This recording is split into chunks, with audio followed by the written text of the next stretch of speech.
ఒక రైతు ప్రభుత్వ కార్యాలయానికి వెళ్లి తన భూమి సంబంధిత పనిని అడిగాడు. అక్కడి ఉద్యోగి ప్రతిసారీ ఇది జరగదు అని నిరాకరించాడు. రైతు ప్రతిరోజూ వెళ్లి నా పని పూర్తి చేయండి అని అడిగినా చేయలేదు. చివరికి రైతు ఉన్నతాధికారులకు ఫిర్యాదు చేశాడు. మా గ్రామ ప్రభుత్వ అధికారి నా పనికి సహకరించడం లేదు.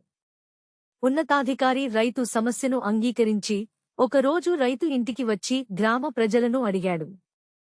మీకు కూడా ఇలాంటి సమస్యలున్నాయా? ఉంటే నేను చర్య తీసుకుంటాను.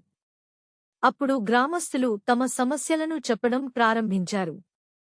గ్రామస్తులు అనుకున్నారు, మన సుబ్బారావు సమస్యను లేవనెత్తి పరిష్కారం తీసుకొచ్చాడు. అందరూ ఏకగ్రీవంగా సుబ్బారావును నాయకుడిగా గుర్తించారు. సుబ్బారావు ఆనందంగా, ప్రజలు నన్ను గుర్తించారు అని సంతోషించాడు. తదుపరి భాగం కావాలంటే లైక్ చేయండి, షేర్ చేయండి, సబ్స్క్రైబ్ చేయండి.